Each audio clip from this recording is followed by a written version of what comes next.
do it, I don't know. It may be building. Somebody might have built it. It may be left at a what do you call, unstable state or something. So I can see that, you can see here, I can accept 16 is not pinging. Okay, I want to see what's happening with 16. But 17. Yeah. 19 I rebuilt again. Now it's working. 18, 19. So 16 is something having some problem. Probably I may have to check that. 16. Even like 17 and 18 also, when I went to the ILO, and it's saying like some BIOS failure or like some sort of like connection issues. Let's look at it.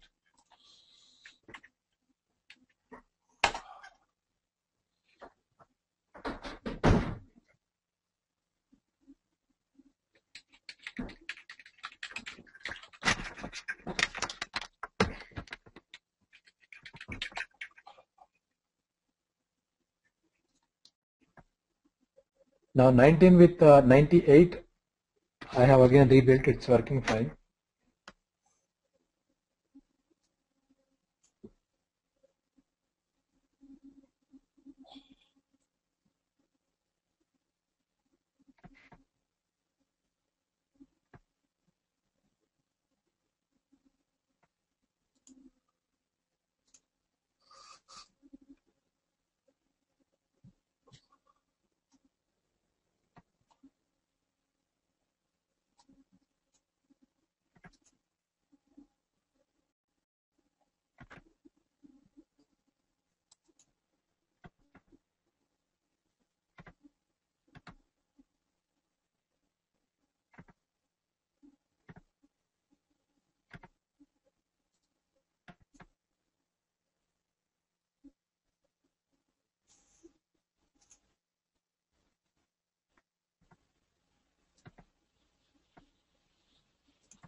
This is this is good. Somebody is booting. It's coming up. So 4.1. That is 18. 18 looks good.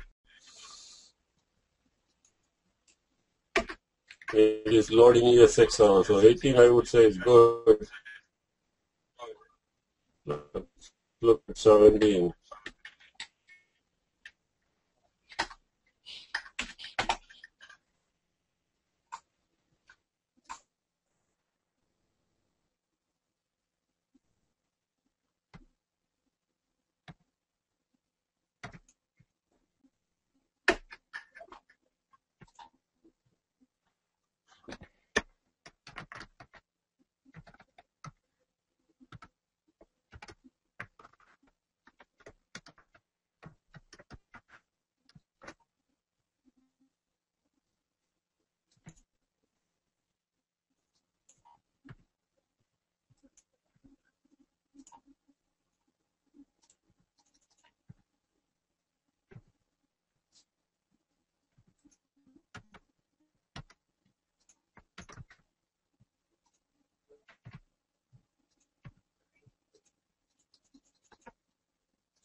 No problem with 17 also.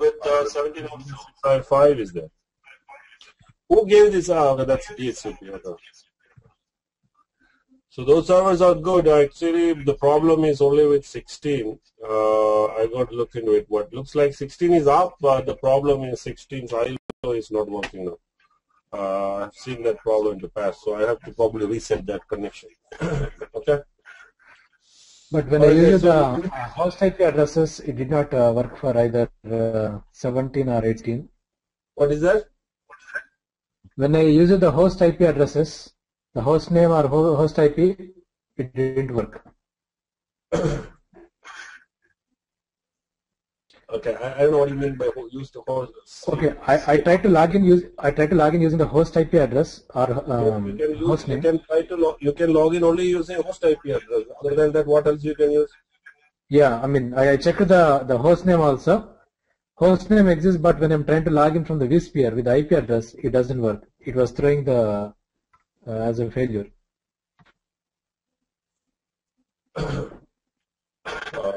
Not sure. Okay, that's okay. Just leave it. Okay, so that's fine. So I mean, there should not be any problem. See, host name is not going to work.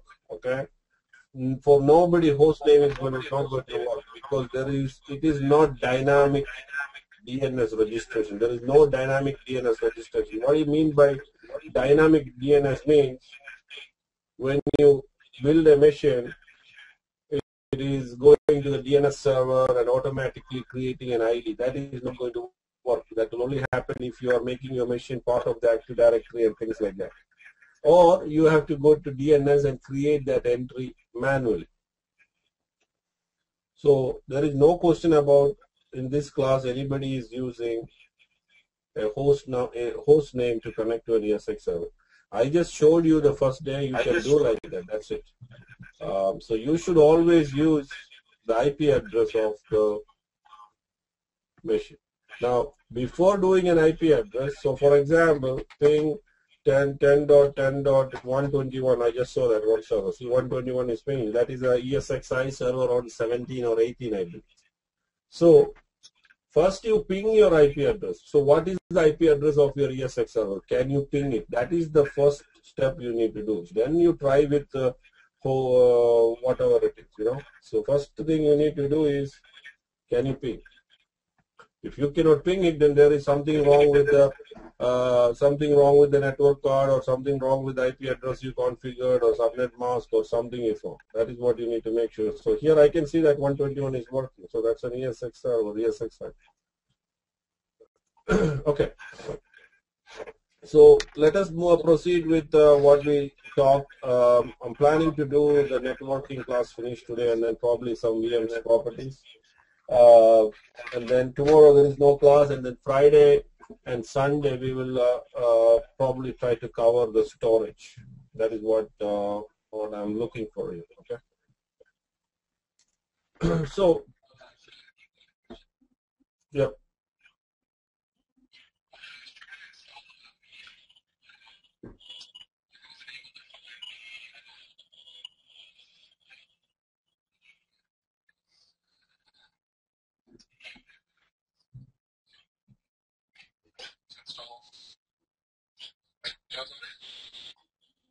How can you? How are you saying it's not possible? Because if you go to your how are you saying it's not possible? Because if you go to the D drive and go to the software, you have all these folders. Which one you are looking at?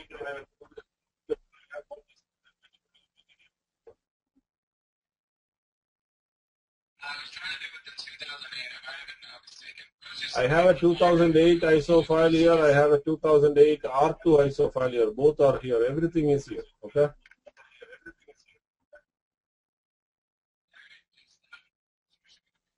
Yeah. If you are looking at the C column software, in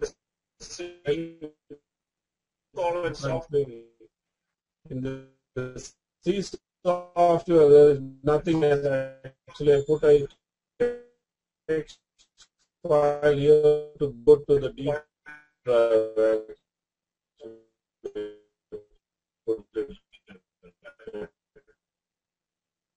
We're going to get onto the switch properties. I will let you on speakerphone. If you can mute, be great. Thanks. We talked about team.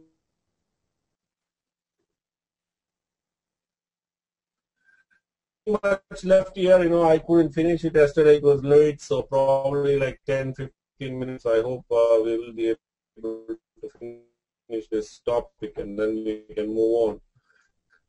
So, network failover detection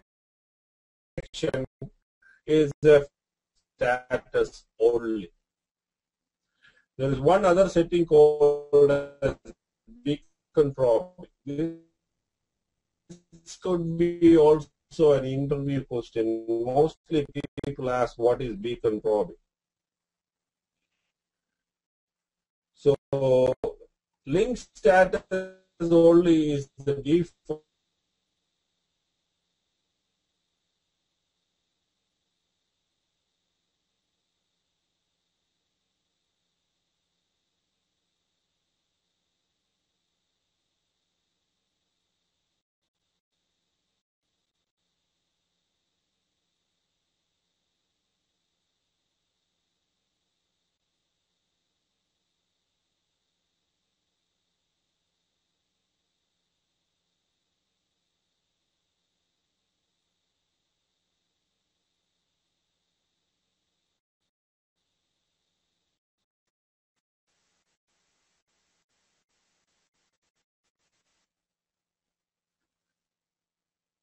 Which is good. If it is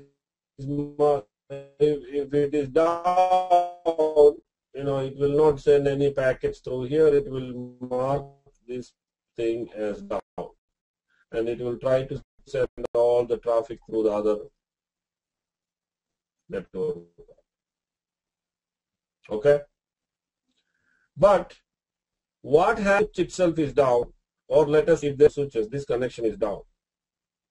If this connection is down, and if your setting is link status only, VM kernel cannot find out that thing. So what happens is VM kernel will try to send packets through this network card.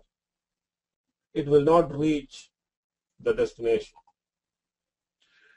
But the TCP/IP has error checking. Once it sees that the packets are dropping, it will detect that and it will try to send it through the other one. But every time when a connection occurs, VM kernel thinks that this is good, and it will try to send the packet. The packet comes here and it will get dropped because this path is down or this switch is down. So that is a problem. So by making your switch link status property network failover detection to beacon probing, what VM kernel will do is, before sending a packet to a destination, VM kernel will actually send a test packet from here to here and wait for an acknowledgement back. If it gets that complete acknowledgement back, it knows that the path is good and it will continue to send packets. If it sends a test packet and if it does not see an acknowledgement back, it will think that there is some problem in the network and it will mark this particular thing as down. So that is what beacon probing will do. It is a good thing because in an enterprise kind of environment, you have a daisy chain, these switches, you have so many connections and all. It is always a good practice to set your network card properties to beacon probing so that the kernel can understand the failure and it can take its action. Okay? It adds an additional traffic. I don't think it will. It is only just sending one acknowledgement packet. You know that in a TCP/IP communication, there is a lot of packet resends. There are always chances that packets get dropped. Because of that, it resends packets and also we're talking about hundreds and thousands of packets in that. We're talking about just one acknowledgement and re-acknowledgement, acknowledgement back packet. So I don't think there is a traffic is generated because of that. But VM kernel has to do more work in order to do that, which is actually a small overhead. Again, when I talk about overhead, I was talking about overhead yesterday also about the hashing problem and the MAC address. There is a TCP, I mean, there is actually a additional overhead to the kernel, but that is very, very, very minimal. In theory or in discussions, one can say that there is an overhead, because you know that an ESX server is a very powerful machine with so many processors, so much of memory. So these small changes will never ever be a problem for a server. So if you want to set that setting to hash, IP hash, or MAC hash, or if you want to set it to beacon probing, I don't think it will add any problems to the performance. And it is always good to have this setting. So I recommend strongly to put beacon probing as your option. Yeah. I have one more question. Like, let's say a typical setup is with two NICs for your VM network port group. And in that case, and your dependency is with the two NICs combination, and one NIC goes down, basically you're slowing things down. Instead, wouldn't it be the best practice to make one is always active, other one is, like a passive? No, I didn't understand. What is that? Can the I mean, if you do that active passive NIC, then in that case, what happens is the complete traffic will go through one NIC only, right? Instead, if both NICs are active, they are working good, why not then share the traffic between both the NIC cards? That's the best option, right? And it will use that one NIC if one other NIC fails. So I don't think making both of one active and passive is not I don't think it's a good idea, because this way you are actually load balancing the traffic. So if a heavy copy operation or a video streaming is happening through the first NIC, many processes can actually happen through the other NIC. Right. So, in that case, one NIC goes down. You're basically doing all the things that you were doing. It's only on one NIC now. That is correct. But how often a network card will fail in an environment? Very, very rare case. Once in 5 years or once in 3 years is when a network card is going to fail. And that is like a once in a lifetime case for a server. So we are just trying to do that as a redundancy, because you don't want a complete downtime. See, how often a processor of a computer fail? How often a network card of a computer? Hard disk can fail more often, but again, it's not that on a daily process way. A network card failure is very, very, very minimal. It could be because of human error, somebody unplugged that cable or something like that. Otherwise, I have never seen a network card getting failed as that often. But you never know. It's a hardware. It can fail even if you buy a new server. It can fail. The network card can fail tomorrow. But I have seen those failures in G7, HP DL380 G7. Yeah, I mean, maybe that's true. I'm not arguing that, but in a normal scenario, the chance for a network card failure is very minimal. And based on that, if you do it other way, I don't think it makes any sense. So if you can share the traffic, I think that will be the option. Again, this is a very typical case. In large VDI environments and all, I have seen people using 4 to 6 network cards as uplinks, and they share the traffic. If you have 100 VMs on this vSwitch, just imagine how much amount of traffic. So you cannot push all that traffic through one NIC card. You wanted to do this load balance. So both, in this case, both actually act like with 100 Mbps, which you just said on the screen. In this case, both are actually active. Yes, both of them are active. That you can see by looking at here. If you go to the NIC teaming, you can see that both are active. If you don't want that, you can actually make one of them as a standby adapter. In that case, it will look like this. See, this will be a standby adapter. This VM NIC will automatically pick the connection if one fails. If 0 fails. You can do it this way. in that case, you know that explicitly all the traffic are going through here. But if you have another NIC working and it is in full good condition, then why not share? That is my point. Yeah, in your sense, why waste the resource? I got Correct. that. Yeah. Correct. So that is okay. Thanks. So that is the link status only and the beacon probing. So just read about beacon probing. There is actually a small paragraph about beacon probing in the textbook or in the course material. So I think it's very important to understand that process and what beacon probing you will do. But in general, it is what I said. It will send some packets and it can detect failures outside of its immediate switch configuration. So that way.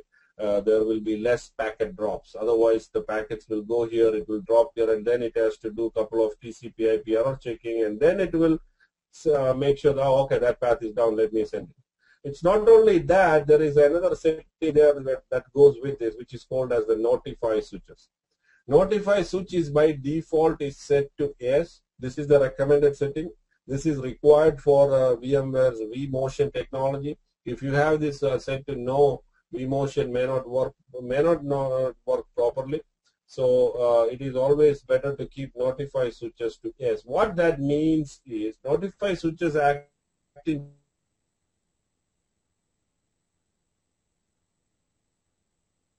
about vMotion. When we talk about the architecture of vMotion, how the actual vMotion works, at that point I'll explain that. But now I'll tell you what notify means. In this scenario, there is a good thing notify can do. Let us say in your particular case, this particular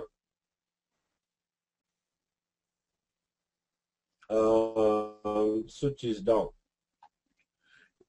Immediately, what VM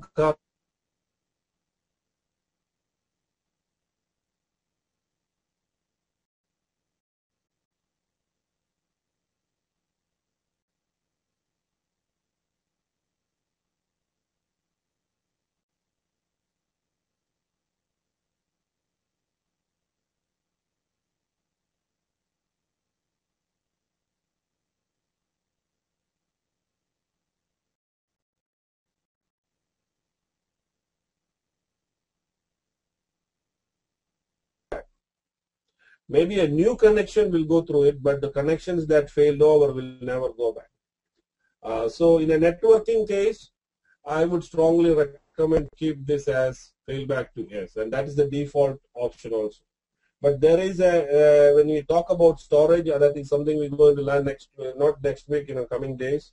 There is a similar setting for fiber optics, fiber channel protocol, failback. In that case, I would probably recommend to put failback to no, because when we talk about or when we deal with fiber channel protocol and storage, it may not be a great idea to do these flip overs every time. One time flip over is okay, 2 times is okay, but let us say you have a loose connection or a loose port on one of your fiber channel port, and then the connection is intermittent. Every 1 minute the connection will come, it will fail. Again it will come, it fails. If that happens, you are basically swinging your storage back and forth, and that could create problems. So in a storage environment, probably you may want to do a failback to no. If there is a failure happens, let it fail, then let the storage guys come and take a look at and see what exactly happens. So there are different power path and things like that. There are multipathing softwares like PMC has a power path protocol is there. Actually, it's a power path is a multipathing tool or a software where it can send you information. So if a failure happens, probably I would recommend the storage guys to take a look at it rather than failing back. So that is that option. So failback in networking, I would say you keep it S, because a network fail, and if it comes back, and it can happen in many cases. Okay. And also when you take a network down, or when one side of your data center goes down for some maintenance, again the same thing can happen, because one side of the network goes means one side of your switching will go down. That point all the traffic will go here, and when the maintenance come back, the maintenance gets over, and if the connections come back, you're going to see problems. Everything will be still continuing through that one pipe. So that is what the networking is, guys. I just had to finish that yesterday, but we couldn't finish it. So any other questions here? Otherwise, we will move on to some other topics today.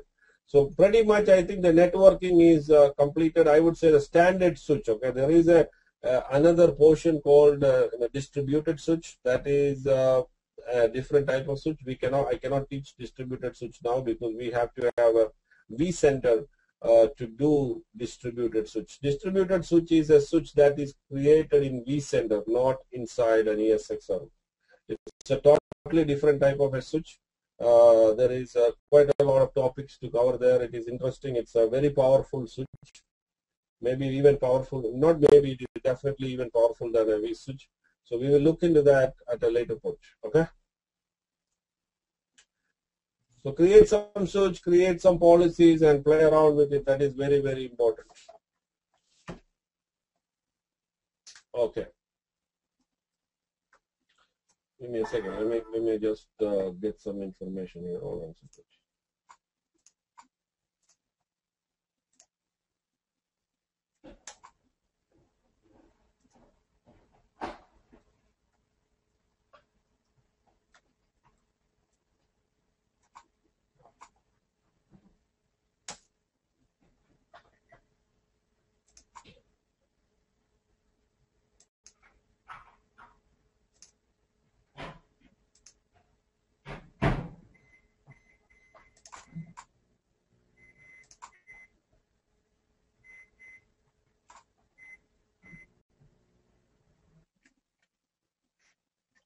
Give me a second, guys, here. Resides. Virtually resides means it is actually the whole set. The virtual switch, we'll talk about it later. Virtual distributed switch has two planes actually. One is called as the data plane, and the other one is called as a control plane.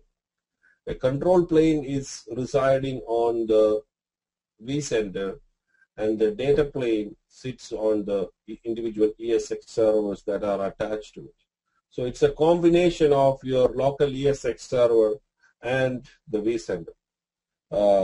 So people are having confusion. People think that, okay, what happens if the vCenter is down?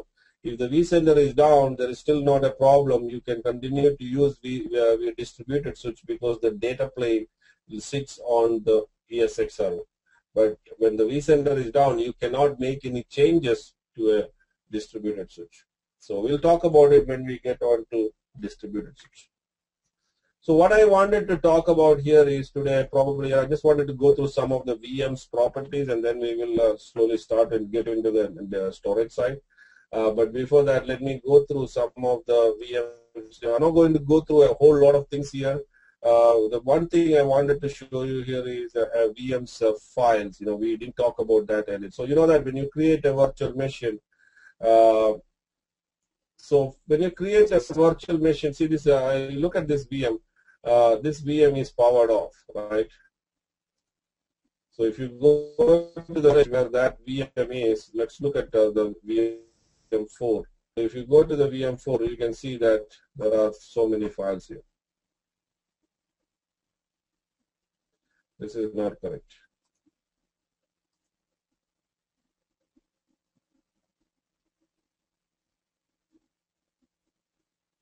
Yeah, let me create a new machine here for you to show you from the beginning how it starts.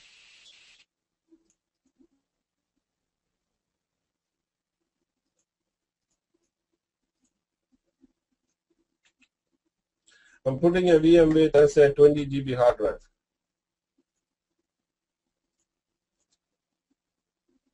So I created a VM or new machine is on hard drive. So we're going to go to the folder. Can you hear me?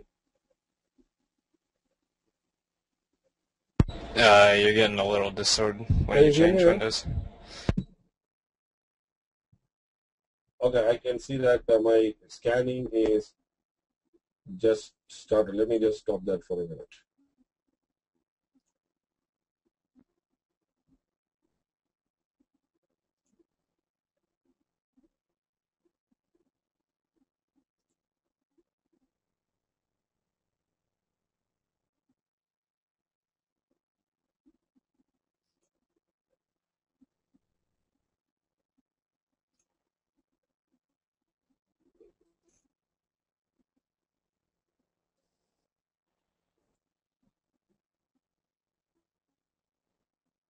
You can hear me now, right? Guys, can you hear me now? Okay. So this is the VM, the new virtual machine we created, and if you go to this VM, you can see that there are few files there. So the most important file, we already discussed about it. I'm not going to get into the details of that file. Yesterday we already discussed what is a VMX file. VMX file is the most important file of a ESX VM. It is that's a configuration file, and you saw that the VMX file has all that information. You saw there is a VMX file, right? You open it, and this name of the VM, its properties, its MAC address, its network type, every information is actually in its floppy drive present, floppy present. You can make it a present or not. You can do everything through here. So that is what VMX file. So just to go in nothing but I just wanted to cover those topics. That's it.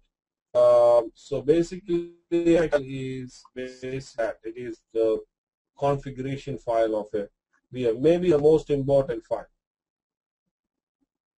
So you can actually, I'm just something here. You see that I'm going to remove from it. There are two options here. When you click on a VM, you can actually delete from disk and you can remove from inventory. I'm going to do this option. See this, I'm going to remove the new virtual machine from it. See here. So that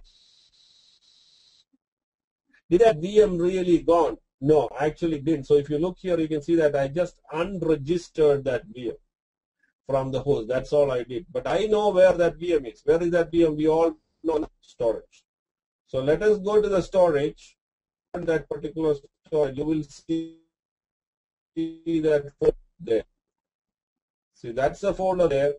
And that VM, every file is there, everything is there. All we did was we just unregistered that VM from the ESX. Now, how do you add it back? You can actually simply add it back by right-clicking on the VMX file. There is an option called Add to Inventory. If you right-click here, you will not get, if you right-click on any file, you will not see that Add to Inventory. Only on the configuration file, you get Add to Inventory. You don't need to do anything. It automatically gets the name from the VMX file. You tell the host and you finish it, all the information. Now that VM will have the same memory, it will have the same hard drive, everything will be there. Why? Because all that information is inside the VMX file. You understand? So that way you can register and unregister. So what I did was called a registering a VM, and what I did earlier was an unregistering a VM. Look at what's happening now. If I go to delete from disk, what happens? If I do delete from disk, it says, are you sure you want to delete the new virtual machine and all its associated base disk? Then you say yes, and now it is actually not, didn't say remove, it says remove entirety. It actually removed that VM. Now if you go to the data store, you can see that folder. It is gone. It is showing here, if I refresh it, you can see that it will go there. See, there's nothing there. If I do a refresh, you can see that folder is gone, new version. So that is a permanent. Be very careful when you're dealing with it. If you take a virtual machine, everything will go. That file will be deleted, everything. You lose everything. There is no way that you can get it back. But if you unregister a VM,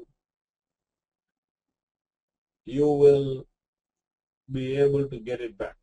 So I'm creating a new version again. Putting a 20 GB hard drive again.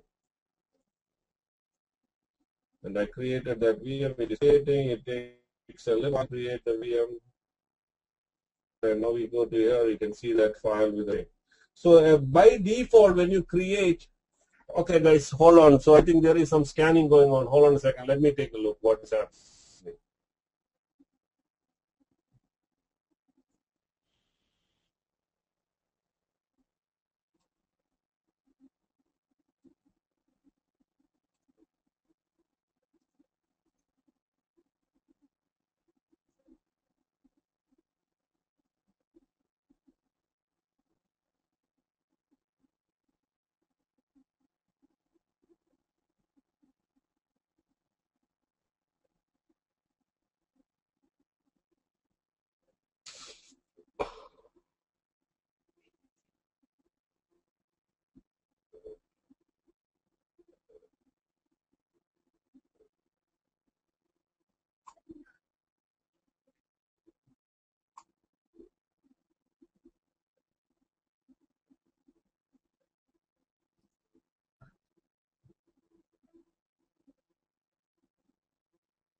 Okay, I don't know. My Go meeting is going crazy today. I don't know.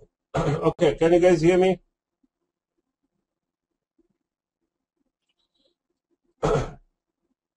Okay. So, so that is the thing. So that is the VMX file, and then comes the VMDK file. The VMDK file is actually the virtual machine disk file. This file is actually your hard disk. So this hard disk, this is the hard disk of your VM. We will talk more about the hard disk later, but a VMDK file is actually a virtual machine disk file. So what I wanted to tell you here is best option is, go to Google and you can just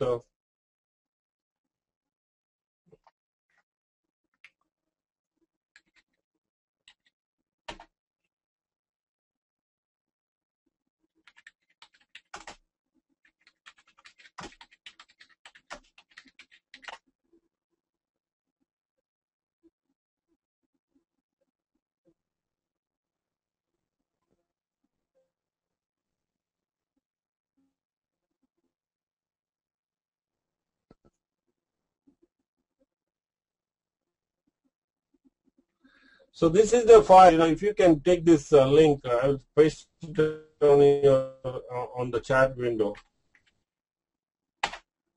This will give you a good idea about all the files, but at least some certain important files, very important. I will talk about that. So this is our. Now what I'm going to do is there are two other files. These are not very important file. I'll talk about, but I'm going to show you something here and look carefully here. I'm going to start this VM now. So right now, if you look here, you can see that by default, when you create a virtual machine, there are only 4 files. But I'm going to start this VM now. Power on. Also look here, the VM has how much memory is there? It has 4 GB memory, okay? So now if you go here and if you refresh this folder, you can see that there are many more files have come. That files will generate only when the ES virtual machine is powered on for the first time. One of the new file is the log file. If this log file contains all the log information, you can actually open that file and look into it if you're really troubleshooting something. A very rare case you may want to look in that, probably with the help of support and all, but that is a VMware log file. Power on and power off, not rebooting. Rebooting the guest operating system is nothing to do with here.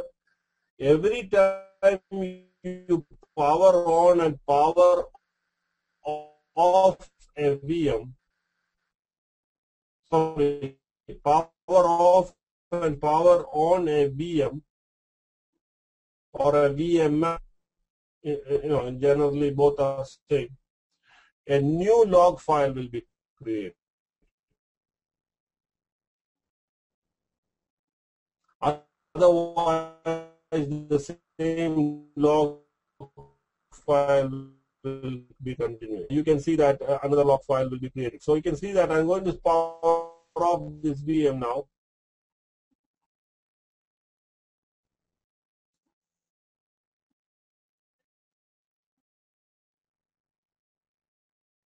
And now I'm going to power it on again.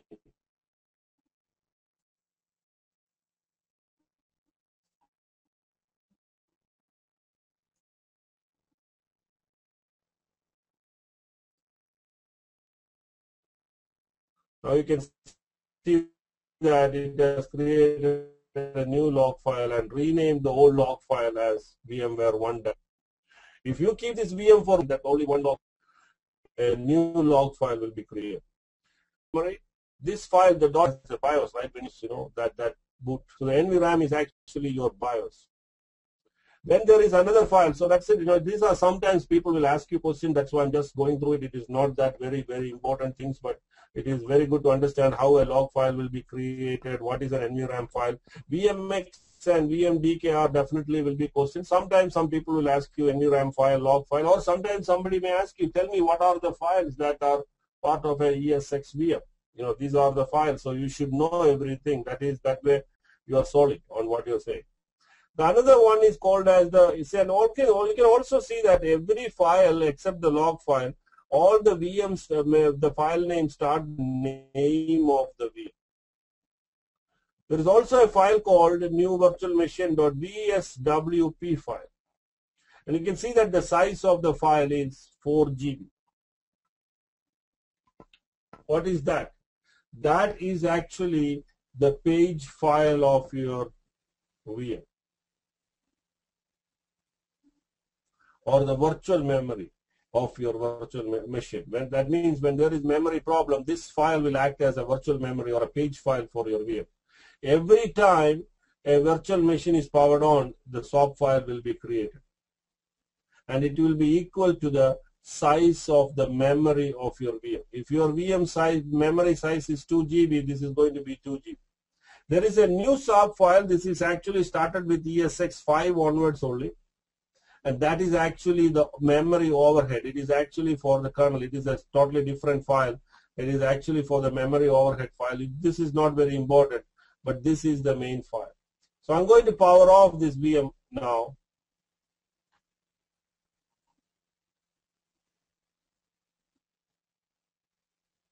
Okay, 1 minute, right, in 1 minute. And you can see that as soon as I power off the VM, that swap files are gone. So this is very, very, very important point. A swap file will be created only when the VM is powered on. So look at this particular condition here. I'm going to create something like this here. Let us say I have a data store of this size. And in this data store, I have one VM here. When I say one VM, these are all the files together, the hard disk of the file, the swap file, and the log file, and all other files. Then I have another VM here.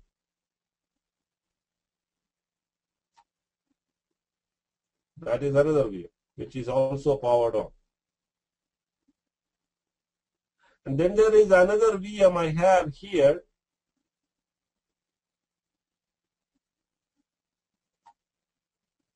Let us say it's this VM, but let us say that VM is currently powered off.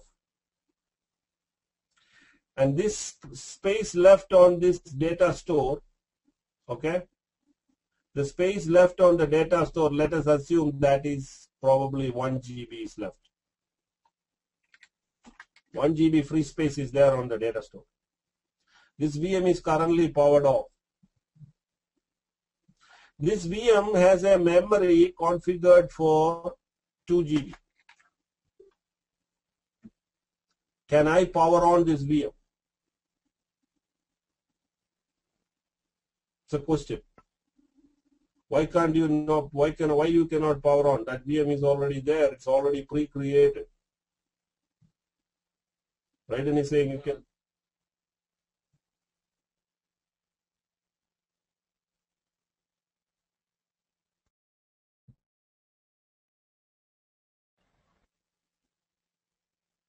Perfect. That is the problem, because when I power on this VM, the kernel will look for 2 GB space, not 2 GB, 2 GB plus some additional amount for that overhead. It needs at least a minimum of 2.1 GB free space in this data store in order to power on this VM.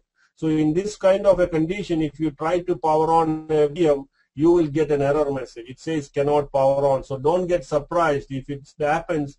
It could be because of that problem. You understand what I'm trying to tell you here, right? There is no space. So there is always, you plan for enough of free space depending on how many VMs are there and how much memory it is.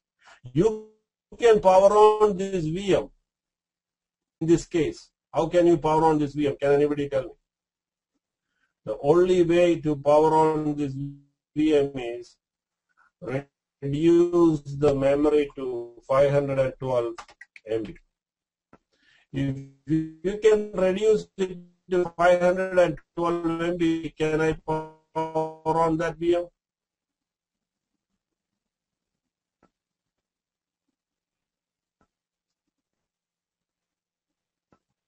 Yeah, you can. Yes. Okay. Guys, is that my voice? Don't see any problem. Okay. All right. So Arvind, are you okay now? Can you hear me? You may have more problem because I know you are doing some recording, right? So Aravind, you may have to be careful because you are recording something. Your computer may be going crazy, and your network is getting sucked by this video recording. So that's the main reason I don't do recording. So if you are recording, definitely make sure that you have a good link also. So just Yeah, this make is a local resources it is using. It's a powerful machine. okay.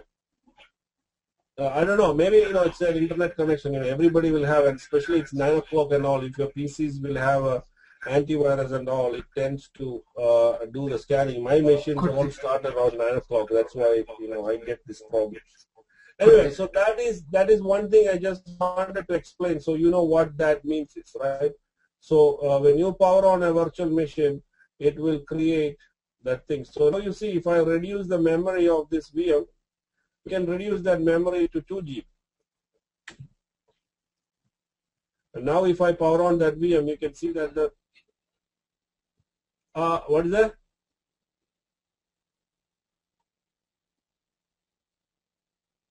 Yeah. No, I'm going to power it on. I changed the memory of that memory size to 2 GB, and now I'm powering on. So let us see what happens here. So if you go here, now you can see that there is a swap file here that is 2 GB in size. So this clearly states that the size of the swap file to the size of the memory config. So in the environments, in large cases, in our office, we have virtual machines with 64 GB RAM, 24 GB RAM. When you have a VM with 24 GB RAM, just keep in mind that you have to have 24 GB free space on your storage to power on that VM. Now, 80 GB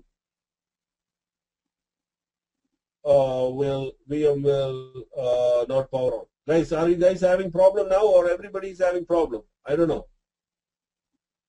Sujan, can you hear me? Let me hear from everybody. Who all are having problem with my sound today? Is it breaking? Okay. It's fine for me. Okay, for me, okay. Byron, what about you? Yeah, it sounds fine for me. Okay.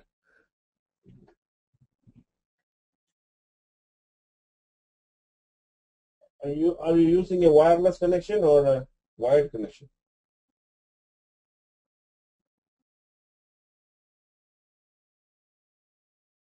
Okay, now I can hear your sound properly, so you should be good now.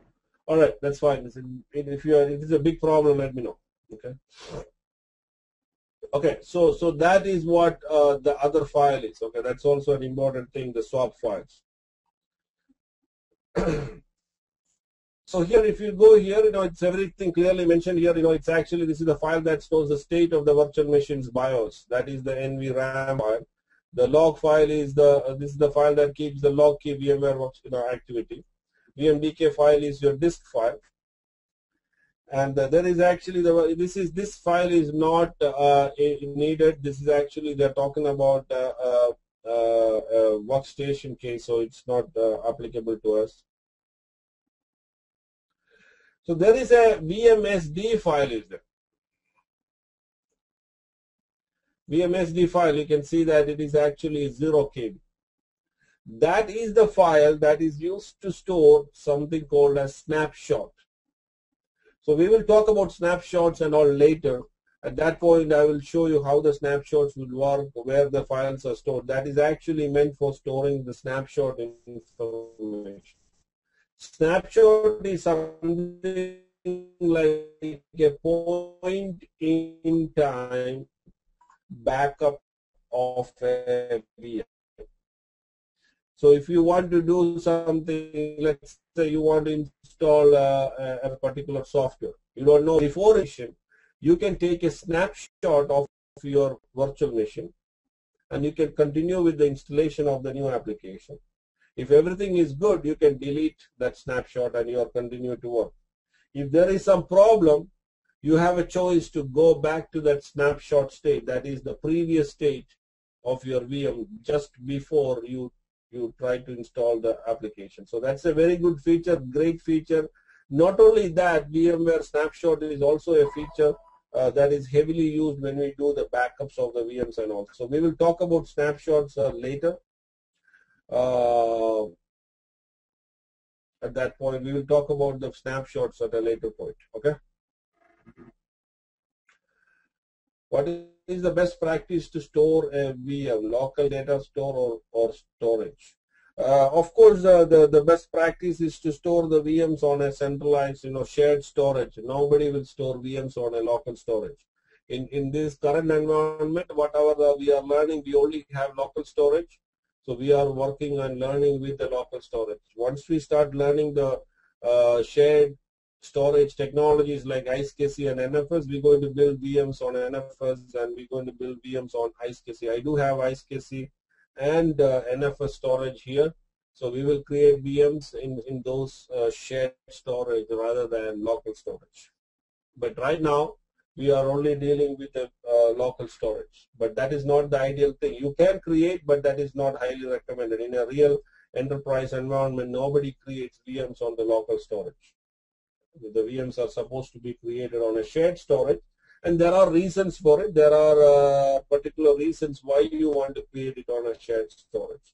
For example, the VMware vMotion feature requires the VM to be on a shared storage. If you want to move the VMs from one server to another, it should be on a shared storage. Though that dependency has been taken away by 5.1, it is still recommended to keep your VMs on a shared storage. Okay, so those are the files that belongs to an ESX server. So definitely take a look at it, and some of these files here, the VMSTN file, VMSS file, these are files that are part of workstation. So I'm not very familiar with those things, but the key important files are the files which we talked about. Okay, those files that comes along with the VMs folder here. These are the files. So moving on, how much space does the snapshot of the VM take?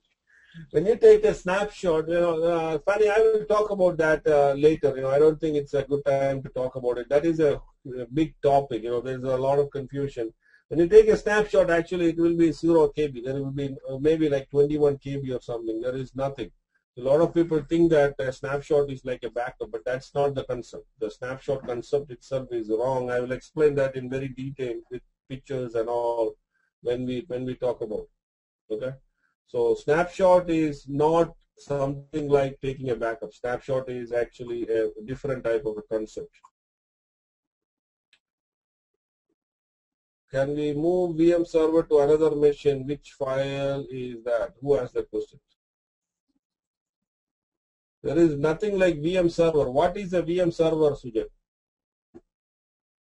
I didn't teach anything about VM server. What is a VM server?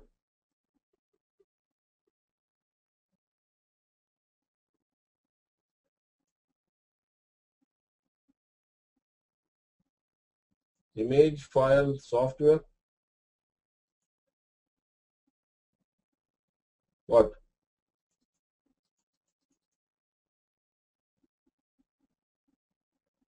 The swap file with the smaller size is actually the memory overhead. That is the memory overhead of your VM that is stored in a separate file with the new ESXi5. That is only on the ESXi5 onwards. If you have an ESX server and if you go, you will not see that that file. Even on the old ESXi servers, that file is not there. If you go to this vCenter server, let me show you. If you go to this vCenter server, you will see only one swap file there. Let me show you that.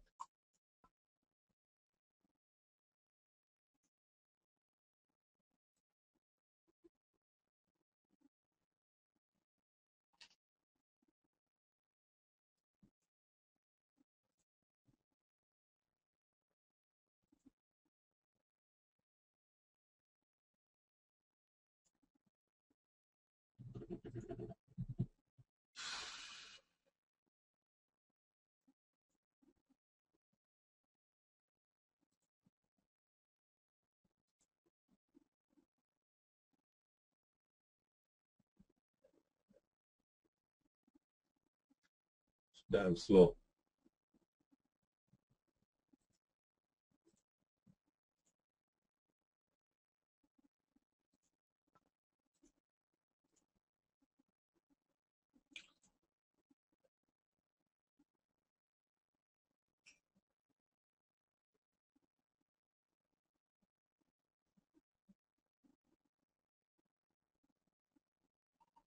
Okay, don't worry about all these files. You know, we will learn all these things. This is a very old VM for years. You can see that some of the files are created. Probably, I don't know. It's all showing the correct dates, but then I think 2012. I don't know. It's maybe moved. You can see that lot of log files here, 23, 25. Some of them were deleted. But you can see that the swap file. There is only one swap file here. So that new feature, you know, the additional memory overhead is kept in a additional swap file is actually part of VMware ESXi5. The older versions or ESX4 never had that additional swap file thing. When I wanted to know a little bit about it, why don't we just do a research on that? Let me also understand that. Okay, I think that is important because since that's free, you asked, let us do that. Okay.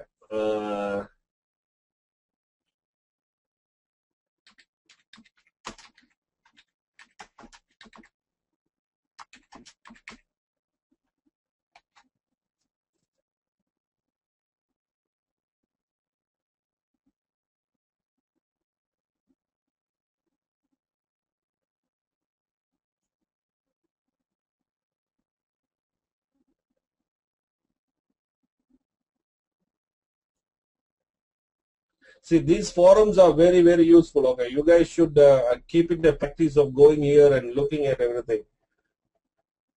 So here it says swap file is equal to the amount of the physical memory allocated to the VM. But I'm not looking for that. I'm looking for that second file.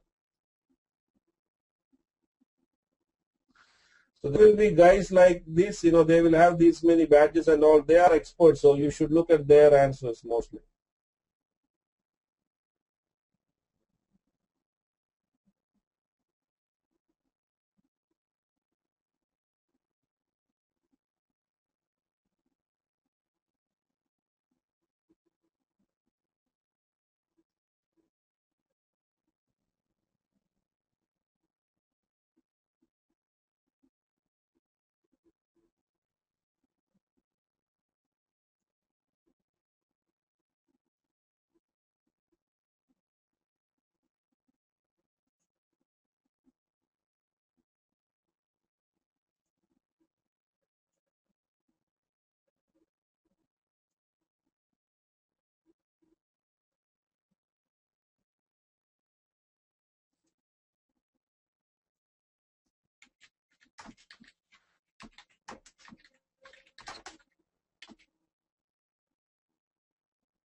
Okay, guys, I don't know, but I have read somewhere that is definitely the memory overhead. And if you look at this 50.176, you see that? That is actually that thing. So if you go here and if you look at this VM, you go to the summary page, you can actually see the memory overhead. That is that file. So I don't know where it is explained. So you can see that there are two memory actually. Memory 2.48 MB and then the 58.58 is actually the memory overhead. That is that second file. So if you look here in this one also, you can see that 78.73 MB. So let us see that is it 78.733. It is still showing. It is still showing that same value. Okay. That is what my understanding is, but I can try to find out that what is that swap file again. Okay. All right. So moving on, guys. So we will find out what that second swap file is, but I'm pretty sure it is the memory overhead. But I don't know. I got to look into that. If anybody can Google it and find out, share it. Okay. What is that second swap file? So now right clicking on a VM, you can see that you can power on, power off, suspend, and reset. There are a couple of things I just wanted to tell you here. Power off is power off. Resetting a VM is resetting the virtual machine. So if you have, CD connected or something like that, everything will get disconnected. If you have a ISO file mounted and if you do a reset, everything will go off. So reset is like one of the last option you should do if you want to troubleshoot a VM. If a VM is frozen, a test operating system is frozen, and nothing can be done. Sometimes there will be cases where you cannot even power off this VM.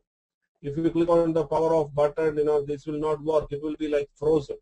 In that case, you can actually go to a VM and you can do a reset.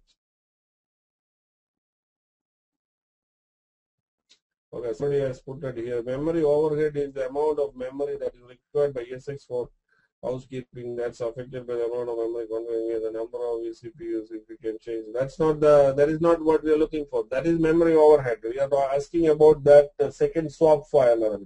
Don't worry about it. Don't go for that. Listen to what I'm talking now. We can find out that tomorrow. Okay, so reset is the last option.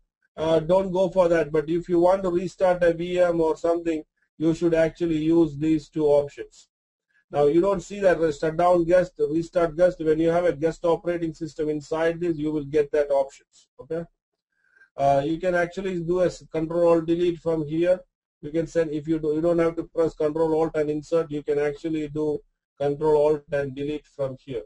Install and upgrade VMware tools. I'm going to talk about that as long as if I have a VM with an operating system. Did anybody build a VM with an operating system today? Guys, now I need VMs. Okay, so tomorrow onwards, by next Friday's class, I definitely need some VMs with operating systems there. So that is very important. Don't just build ESX servers and throw away. I think you guys have probably done the installation, so don't try to reinstall. Try to create some VMs and install some VMs. We need to learn how to install the VMware tools and things like that. Okay. So this is an option where you can install the VMware tools. I will try to show. Snapshotting is this option. We will learn about that later. Just want to go through few things here. Very few things. I'm not going to go through every option, but these are something you guys can explore by yourself. Some of the things even I have not used it. For example, these are the hardware things on a server. If you look here, you can see that the memory, I cannot change the memory or CPU or anything on this VM because the VM is powered on. So when a virtual machine is powered on, you cannot make any changes to a virtual machine. But there is a new feature called hot pluggable option.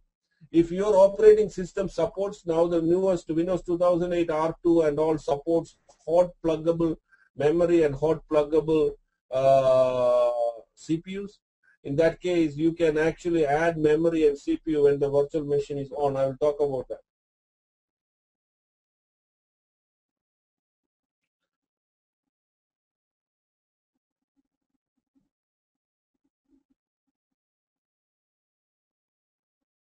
Okay, so these are the things you cannot actually add anything if by default if your VM is running. There are a few things you can actually add. If you click on the add button, you can add basically a USB controller. That is normally people. Mainly you can add an Ethernet adapter, a network card, and a hard disk to a existing running VM. So if your VM is running, for example, this VM currently has one hard disk which is 1 GB. Let's say I want to add one more hard disk to it. Even though the VM is running, I can actually add one more hard disk to that VM easily. I can add another 2 GB hard disk to this VM.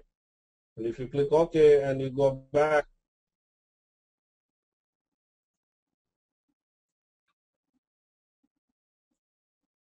you have the 2 hard drives. So you can do that if you want. Add or remove hard drives can be done when the VM is powered on. CD drive, these are the CD drive options. I talked about it yesterday. Floppy drive, if you don't want a floppy drive, you can remove a floppy drive. Network card, you can add and remove floppy drives. So this is something, there is an option called connected, power on and connected. This is very important. The CD drive also has that option, connected and connected. If this is unchecked, that means your network card is unplugged. It is thinking that angle. You are unplugged the cable. So if you are testing something and you want to isolate a VM, this is the best option. You don't need to put the VM in an isolated network, or you don't want to shut down the VM or anything. If there is an IP address duplex, IP address conflict or something, duplicate IP address, you can actually troubleshoot the issue by just unchecking that thing. This means you are actually removing that network card from the network. You can do that option. If the VM is powered off, and if you go to the edit settings, you can see that you can change the memory, you can change the CPU, you can add or remove anything you want. You can add everything you want. If you want to remove a floppy drive, you can remove that floppy drive. Just say remove and click OK. Now you go back. You can see that that floppy drive is gone. Keep only what you need. If you click on the show all devices, you can see that there are some other hidden devices like the ID things, the PCP controller.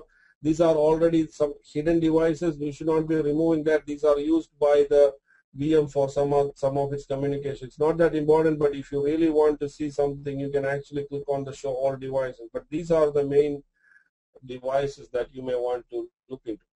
Okay? So that's an option. Now going to the options tab. This is another page that I wanted to talk about. So by default, if you click on this VM and looking at the storage, yeah, one way you can understand that the VM is actually here. So student workstation 4.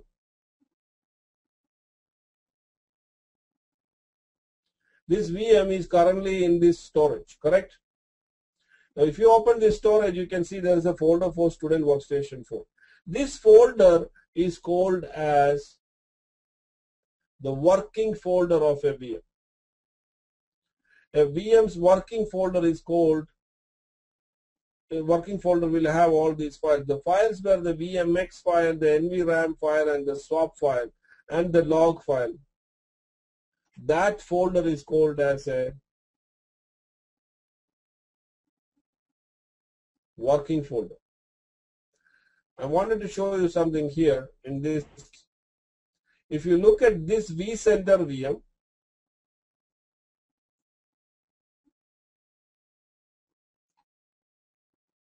okay, I cannot show that here. Let me create a new VM here. Okay, look at this carefully what I'm doing here. I just want to show you. I'm creating a custom option. I'm creating a VM called test. And I'm selecting, it is asking where do you want to create the working folder. I say, okay, create the working folder in the 01 storage. Okay, listen, look into that very carefully here. Next, next, next. Next, and now come to the create new hard disk, and I'm creating a hard disk for 1 GB. There is two options here. You can see that store with the virtual machine. What that means is The hard disk is, what is a hard disk is? The hard disk of a VM is what? It is a VMDK file, correct? So what it is asking me is, Deepu, do you want to store that VMDK file with the working folder or not? If you say store with the virtual machine, then the VMDK file is going to be created inside that working folder. But I'm saying don't create it there. I want to create it in a different data store. So I'm going to browse and I'm saying create it in 3. Okay, now you see the data store, this hard disk is going to be created here, whereas the VM's working directory is in 1. Okay, next and finish. Now if I click on this test VM and go to the summary, you can see that there are 2 hard drives showing. You understand what I'm trying to tell you here? Now if you open the first one, you cannot do like that in 3. It's actually, if you open the first one, you will see a folder called test. What are the files here? Do you see a disk file there? No. There are the working folder. This is the normal working files. Now if you go to 3, you will again see a folder called test. And in that you will see just that disk file. So this is the way you can do that. When you in certain cases you may want to do that. For example, let us say you're going to create a SQL Server VM. In the SQL Server VM, you may want to put the C drive of the SQL Server and the VM's file in a RAID 5 storage. Whereas you want to store the D drive where there is the database is going to be stored, you may want to put it on a RAID 10 volume. So this is the way you should do that. When you create that SQL Server, create the C drive in a RAID 5 volume and creates this D drive in a different volume, which is a high performance storage. You can do like that. So this is the way you should do that. Okay. So right clicking on the VM and going to the properties of the VM, what is happening here? Edit settings, this is the old ESX server, you know. And you go to the options tab and you click on the general options tab. You can see the name of the VM and you can see that the virtual machine configuration file, that is the working folder. See that? This is says the working location. So this is where the VMX file and the swap file and all is sitting. Where is it? Local storage 01 2000. If you want to know where these hard drives are, you click on the hard drive, you can see where the hard drive is. Is it on 1? It is on 3, correct? So that's the way you should look at it. Just simply looking at the VM, clicking on the VM, you will see the storage like this. You may not even know whether it is on which storage. You know, you may see 2 hard drives, 2 local storage. So if by looking at it, can you tell me which storage is having the VMX file and which storage is having the VMDK file? You cannot. Correct?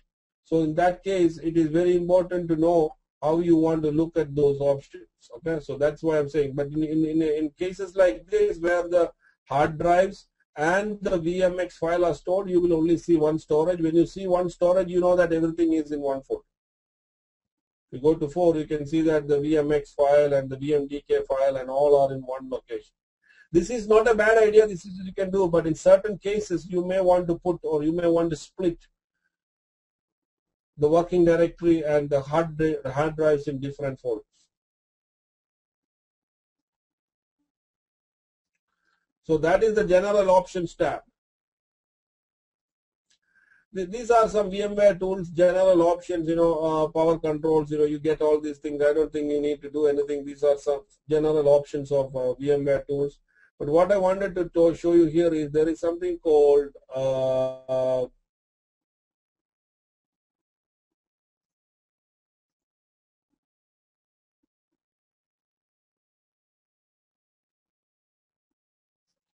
memory and CPU hot plug.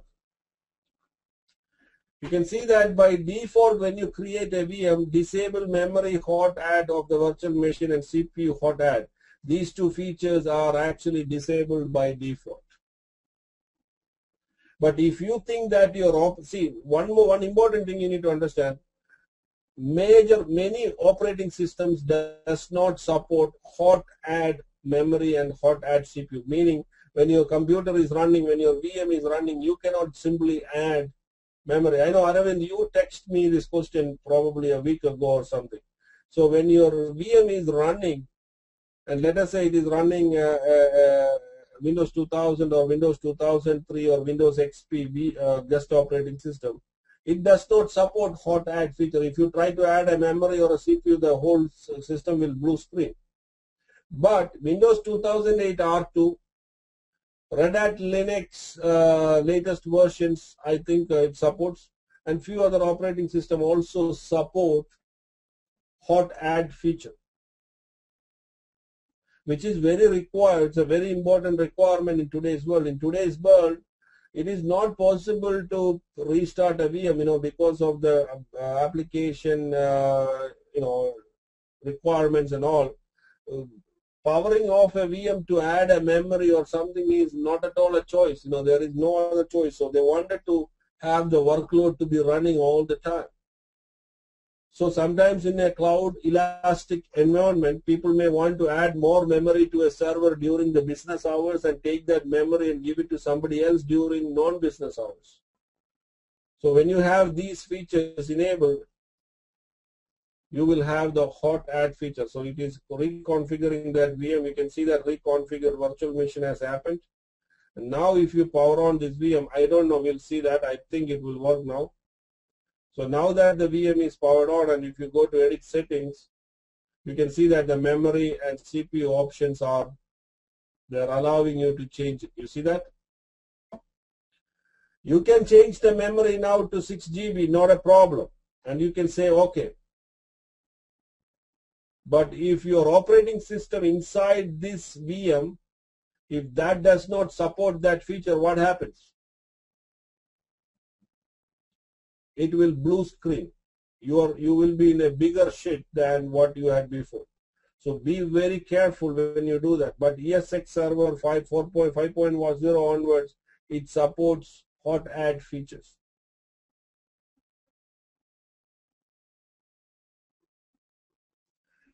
There is another feature that came with ESXi 5 is the option to add cores to a vCPU. So let me explain that.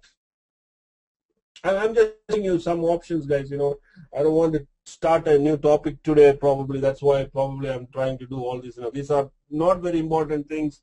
I think I have not shown these things to many batches. But since I just started talking here, we are going through this. Because these are self-explanatory things. There are many other things we can talk about. So here is the thing, if you look at a VM, you can see that this option was not there in the past. If you want, I can show you here. If you go to an old ESX server and go to the VMs and you go to CPU, you only have this option. One CPU, one CPU. So in a virtual machine, when you talk about a CPU, what is a virtual? So this is called as a virtual CPU, correct? How many CPUs are there now on this VM?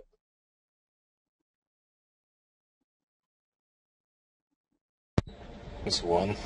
One CPU.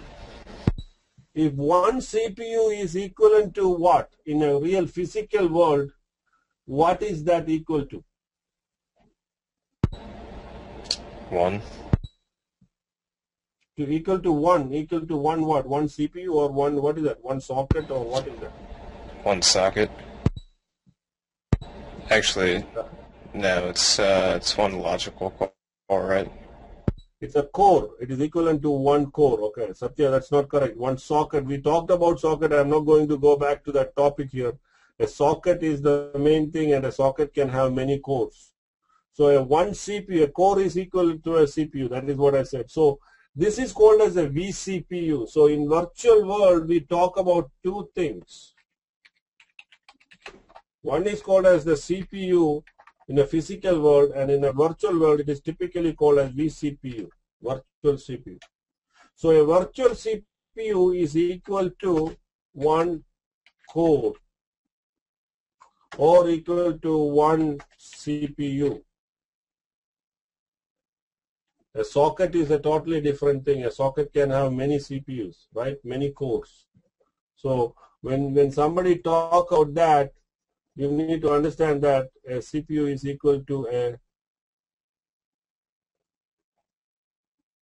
core. But with the release of this newer version, VMware has this new feature.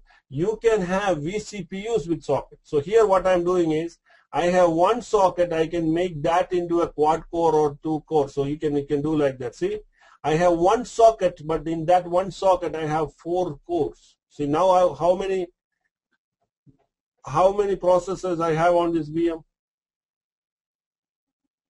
4. How many sockets I have? 1. 1.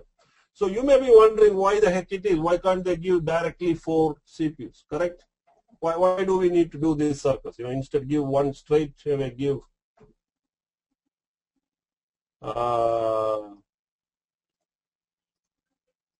like that. You can do that. I'll tell you what the problem with that is.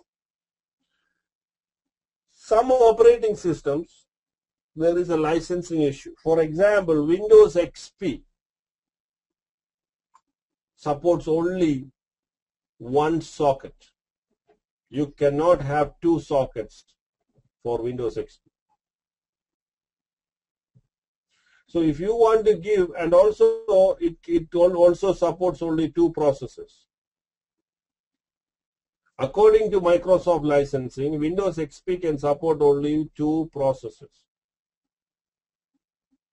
But if you can do sockets, you can do 2 sockets, each with 4 cores. So that means in effect you can give it 4 cores, 8 cores, but you still have licensed only for 2 sockets, because when operating system licenses are based on sockets, you know that, VMware licenses are also based on sockets.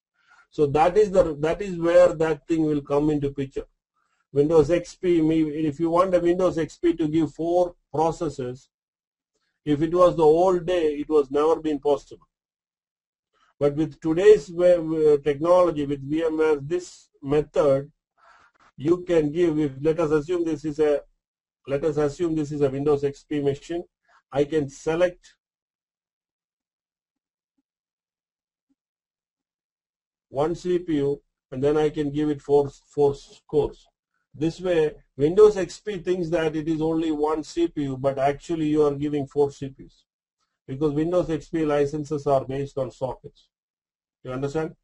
In the old days, this option was not there, so you could only select one. If you select 2, it will say 2 is possible, more than 2 was not possible.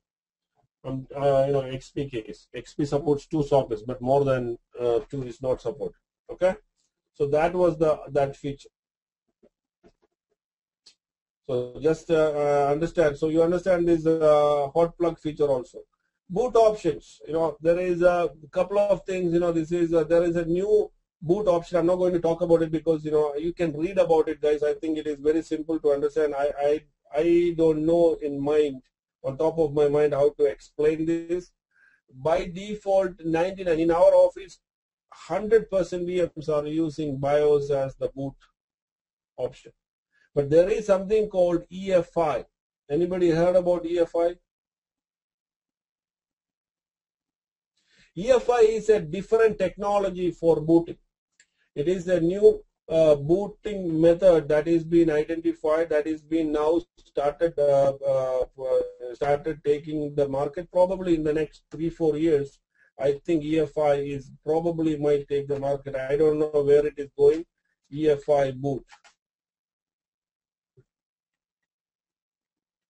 I'm not very familiar with it, but I think it has some advantages. So, Unified Extensible Firmware Interface, that is what it is called as. EFI stands for Extensible Firmware Interface, and it is actually a different method of the thing. You can see that the hardware the firmware, and that is where the EFI sits, and then you can load the operating system. Probably, I don't know, I'm not familiar with EFI. I think it's another type of firmware to boot the machine. So if you put it in EFI, you guys want to check it out, you can check it out. If you put the EFI, and let us try to start this VM for a minute. If you put it in EFI, you can see that how it will come up. If you start this VM, you can see, you don't see the BIOS, you will see a different thing coming up. You can see that this is how the EFI will come. I have played around with it for a while in the past, but I'm not very sure about it. How this EFI works. Okay.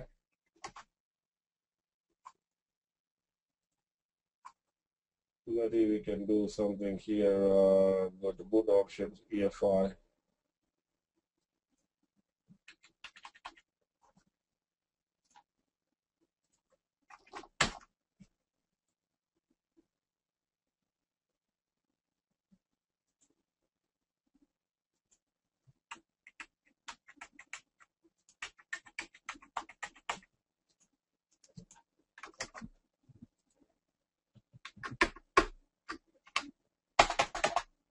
Yeah, this is how the EFI look like, guys. Man, I don't know much about it, but I'm just powering it off. But you may want to read about it. It is a different type of a boot option. Okay. Anyway, that's what it is for now.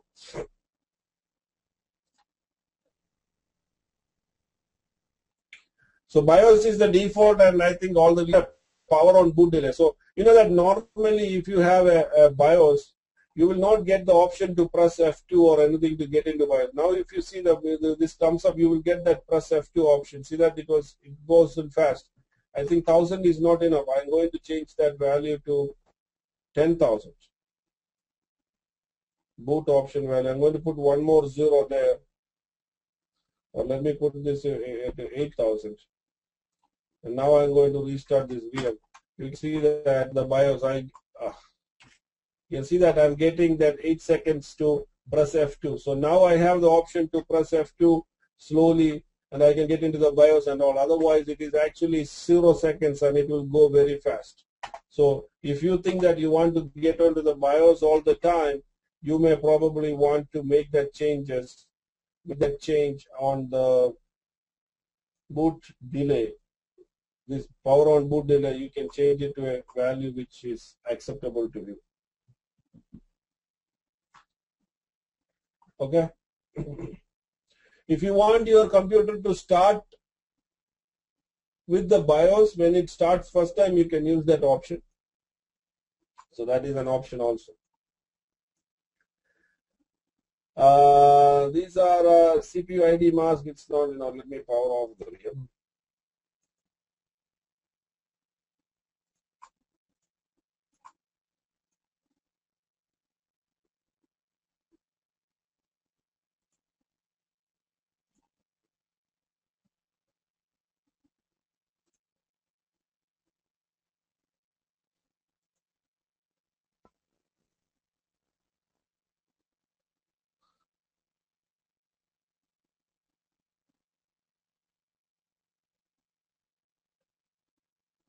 These are self-explanatory. I think nothing is there. You don't need to go here. But there is one thing I wanted to show you is actually in the advanced there is a general option.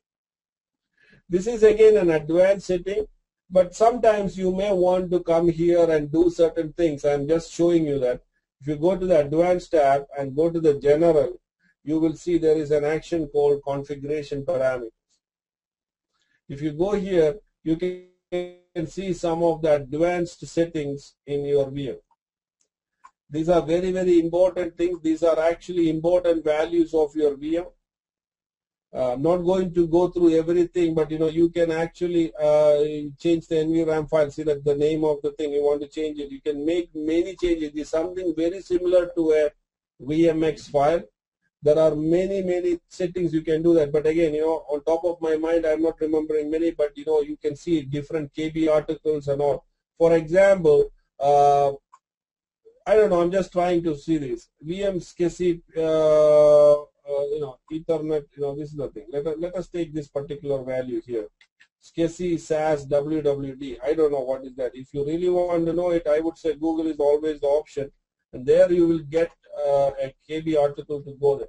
I'm sure you will get a KB article in VMware that talks. So look for KB articles first.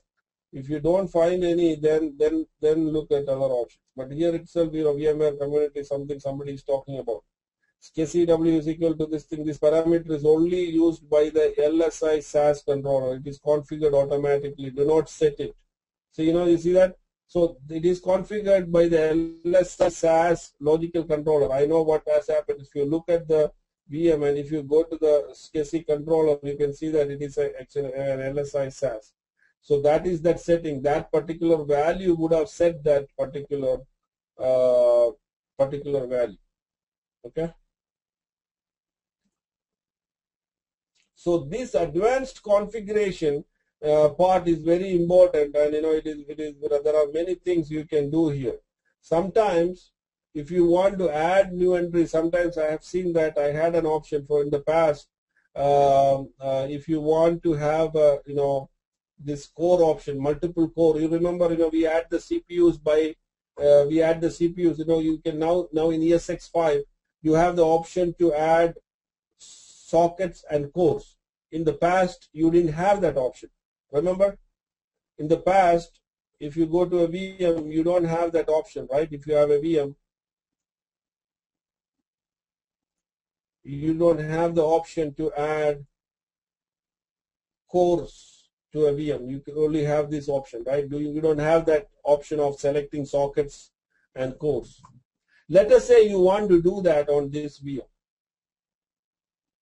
How do you do that?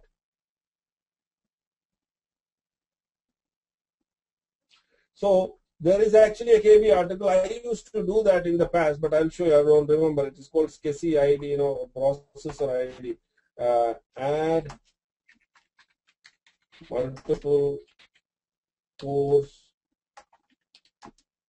to a VM.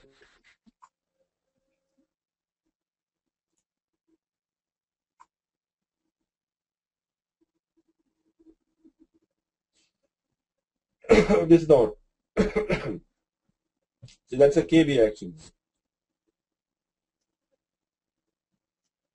There is actually a option called CPU ID cores per socket is a value. See, it says, you go to the right click edit setting, hardware options, go to the configuration parameter and include a line called CPU ID cores per socket into this. So what I'm going to do here is this, I'm going to the options tab. I can go to general tab, I can go to this parameters, add a row and then put it like this, CPU ID cores per tab is equal to 2. If I do this and say OK, then it will be actually equal to, this VM will have 2 CPUs. It will not come into effect, but it will only come up when you power on and the operating system can see it. You won't see it here, but by adding that setting, what I actually did was, I am explicitly telling, where did it go? Yeah, it is here. By explicitly, I am saying, okay, CPU ID cores per socket. So make each core into a dual core processor. But this feature is what now they added into the VM itself with the ESX5. In earlier versions, we used to do that. So there was a requirement. I never knew about it until last 2 years back only I came to know about this setting. But this setting was there from long back. But then I happened to see in one of the forums that there is a way you can do like that. So you can see that in that case, if you want, you can read this. You will get an understanding of what that KB article is. I just put it on the chat. So you can do that. You can create 4 vCPU VMs, 2 vCPU VMs, and all with the help of this advanced configuration. Okay. But today you don't need to do that because ESXi 5 and 5.1 already has that feature. But in earlier version, let us say if you are working on a ESX 4 or 4.1, you don't get that choice and you want to give multiple cores. This is the way you have to do that. In our office, we have some Rubica servers, some Solimar servers. These are all high-end print servers, kind of application-specific servers, and they wanted more processing power. And we have Windows Server Standard Edition. You know that Windows Server Standard Edition can support only up to 2 sockets. You cannot give more than 2. 4 sockets. If you want to give more than 4 sockets, then you have to do something like this. Okay? So that is the thing. I'm giving one example to show there are options. So this is what that is. So I don't know what to show, but there are many things that could be there. And if you come across some issue, definitely go and Google search. You will come across options and things like that to do this kind of thing. But there is no official documents from VMware that says, okay, you can always do like that. You have to troubleshoot a problem, search, and then you will definitely find something or somebody's note that says, okay, by adding those things, you can do that. So these are some very advanced settings. Go here and make changes only if you know it. But if you go here and make some small changes, your computer may not boot also, because all these values are dependent. For example, if you make some changes to the swap file or this value, you know that if you make this value different, your controller is not going to work, because this is your LSI logic SAS controller. This is the one that controls your hard drives. So if you make a change, it may not work. So be careful on that.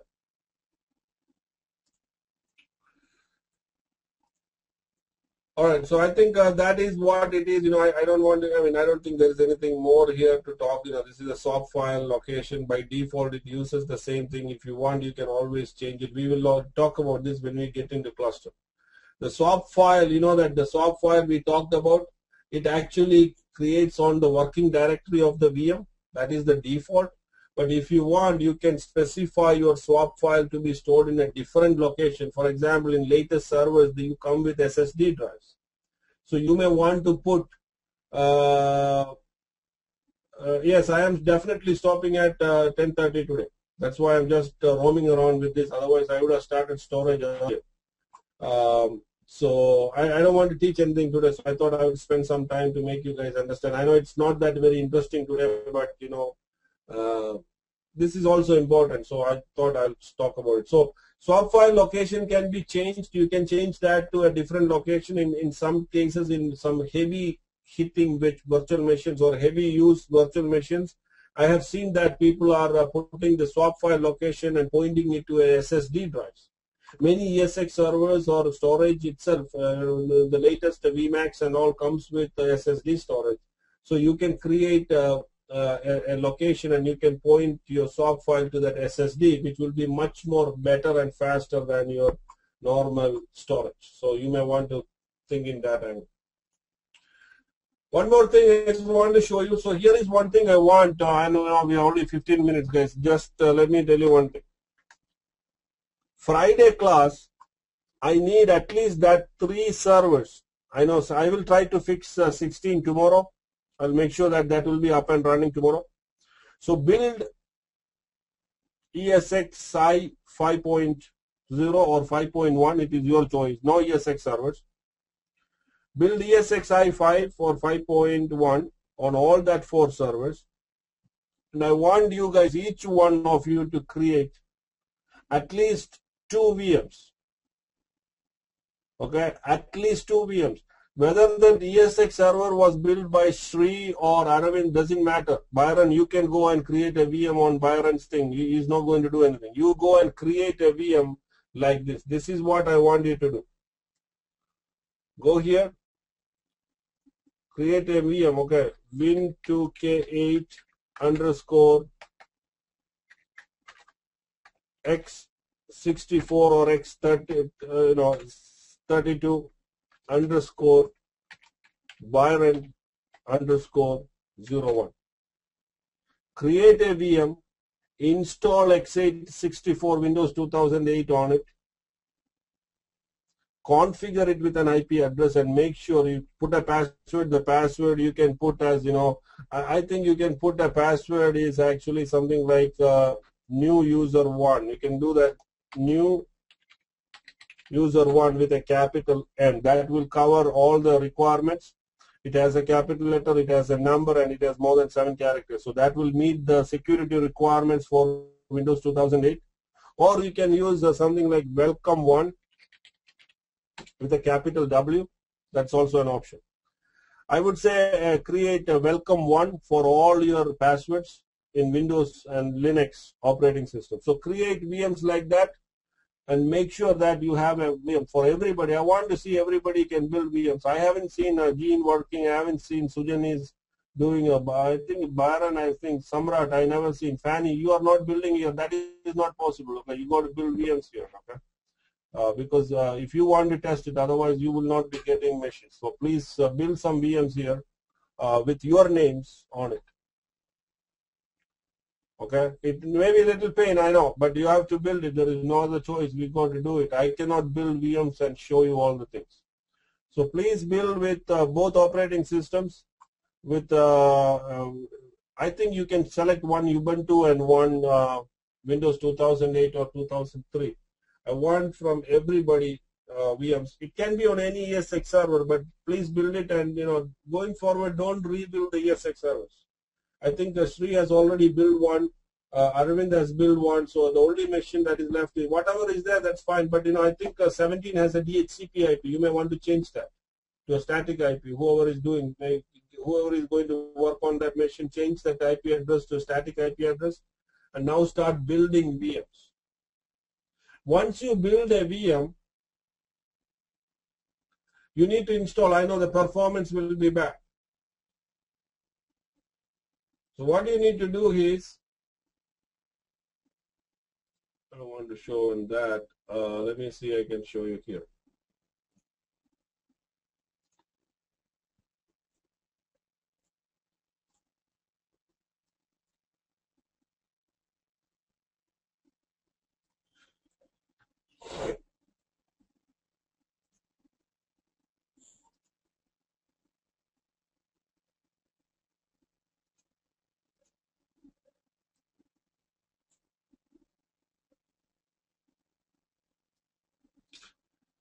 So I have 10 minutes. So let me talk about something here. VMware tools. So what is VMware tools?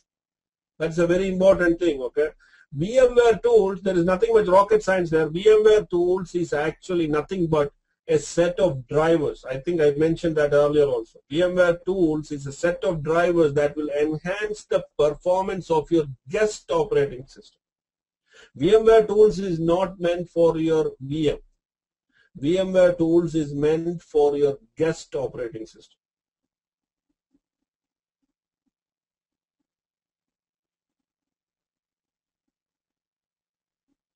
Okay. So VMware tools contains a set of drivers. It contains primarily mouse drivers, some display drivers, some networking drivers. So, and then some other backup tools and things like that. There are quite a lot of things that comes with it. But VMware tools is highly recommended, and VMware, every time you upgrade your ESX servers, it is recommended to apply the VMware tools. So as soon as you build a virtual machine and install the guest operating system, the first thing you should do is install the VMware tools. That will enhance the performance. Without VMware tools, your operating system will be there. You can do a lot of things, but if you really want to take the advantage of the VMware's features and that memory ballooning techniques and all, I will talk about that memory management techniques later. One of the memory management technique in VMware is called as memory ballooning technique. Memory ballooning is a whole different story. I will explain that when we get on to resource management. So if you want to take advantage of those features, you have to have VMware tools.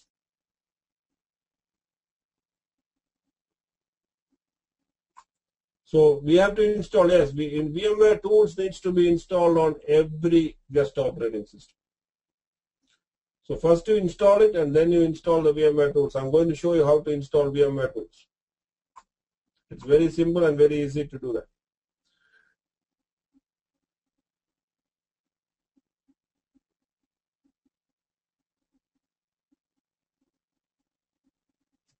This server is taking time. It's loading, but let us give it a little bit.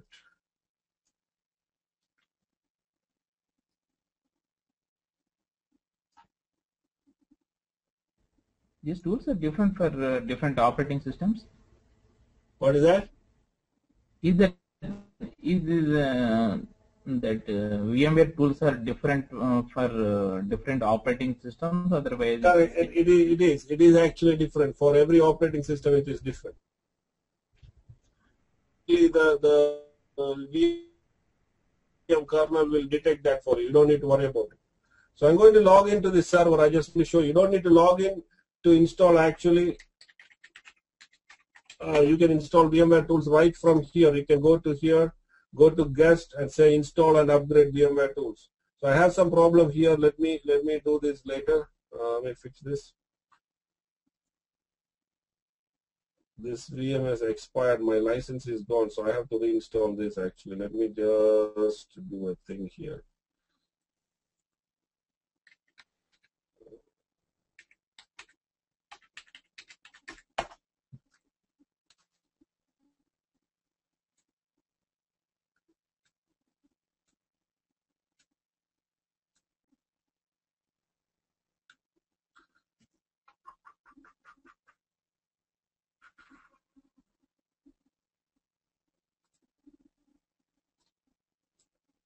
That is a way to extend your Windows 2008 license for a few more months, okay?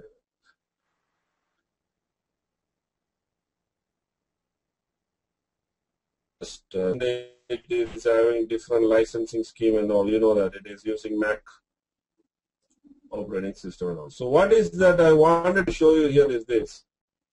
Let me maximize this screen. Once you have the VMware tools installed, you will see an icon like this. See here you can see that VMware tools is installed. You see that? In this VM, VMware tools is installed. If you double click on that, you can see some of this thing. It has the devices. There is nothing to do here. This is actually some VMware tools thing. You know, it can tell you, it will tell you the what version of the VMware tools it is and things like that. But what I want to show you here is this. You go to your computer and look at the CD-ROM drive. Now, is there anything on the CD-ROM drive now? There is nothing here. So now what I'm going to do is I'm going to install VMware tools. So now you start your computer like this. Go to your VM tab here on the menu. How do you, when your mouse stuck inside, how do you keep the mouse outside? Anybody know? Once you click here, the mouse won't come out, right? Have you seen that problem? F9. You have to do Alt, Control Alt. Okay, press the Control Alt button, the mouse will get released. Yeah. So go here and I'm going to say install and upgrade VMware tools. VMware tools is actually an MSI in the case of a Windows. Actually, you do that. You say interactive tools upgrade, and you do that. You can see that now this CD-ROM drive will get mounted with that MSI file. You can see that. See. VMware tools is 53 MB. It is actually nothing but a thing. It will automatically start the installation, but I'm not going to do that. I'm actually going to open this to show you what are the files. See, now my CD-ROM drive has mounted with that ISO file. Actually, the VMware tools is an ISO file. See, it is coming up with a setup. I'm not going to do that, but you can see that the auto run and the setup.exe is there already. So VMware tools is nothing but a set of MSI, it's actually an executable file. In Windows, it's same case with the Linux also. You can click on that and it will start the installation.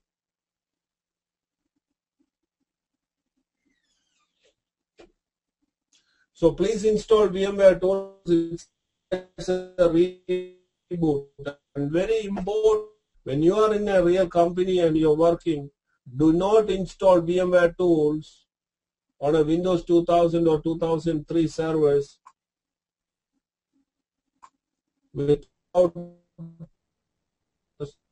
As soon as you install VMware tools, it will reboot that computer. So if you are doing an installation of a VMware tools on a Windows 2000 or 2003 servers, and if that's a production server, remember it is going to reboot that server. So be very careful on that. In 2008 up to onwards, you have a choice whether you want to reboot or not. but otherwise it will automatically reboot. That is the problem. So VMware never addressed that issue. So you have to be careful. So this is the VMware tools installation. You come here, I'm going to actually modify this option so that it's already having VMware tools. So you can see that the different drivers. So here you can see the different device drivers and different things. Basically, these are the things that are part of the VMware tools. It has the real player driver, the para virtualized KC driver, the memory control. This is called as the balloon driver. It has the mouse driver. It has the video driver, the audio driver, VMX NIC driver. That is actually the these two are the two latest network card drivers. This volume shadow copy service. This is actually the Microsoft VSS for backup purposes. Yes, for Win2K and 2003. Yes. And these are things. So these are actually the VMware drive. When you install the VMware drive, and if you are using Wise, dump terminals and all, you can do that. But you don't need to make any changes. This is the default. But you can see that VMware tools contains a set of drivers that will enhance the performance. If you do that, and it will install all that thing. So it will take some time. It probably like 2 or 3 minutes. It will install it, and you reboot. You will see that icon coming up. So now you can see that the icon will change. This is the icon. So this icon will come after you install the VMware tools. Okay.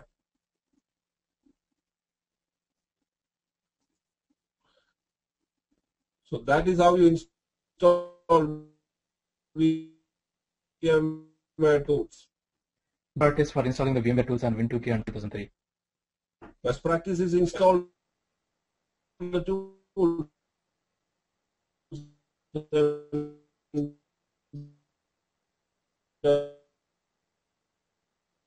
Reboot the server. So if you want to reboot, you have to take you have to schedule a. Okay.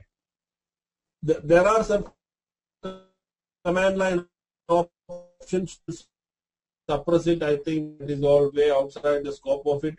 But if you are installing and you don't want to install VMware tools even with command line tools on a production server on a Windows 2003, and you don't know whether it is going to please take prior permissions, and you should do it after office hours, after business hours. Don't try to install VMware tools on a production server during business hours. If it is test or lab servers, you can do it anytime, but on a business critical servers, don't try to install VMware tools during business hours. We install VMware tools normally during our patch cycle. When the VMs are getting the Microsoft patches, we piggyback that process. So we install the VMware tools prior to the Microsoft patching or after the Microsoft patching. So anyway, there is a downtime schedule, and typically this happens during night, so it will be an automatic installation. So it's a scripted way of doing it. So we have people in our network operations department look into that. They will install the tools, and they will do necessary fixes. If there is any problem, they know how to fix it. There are clear documentation given to them. It is not the part of VMware engineers do this, but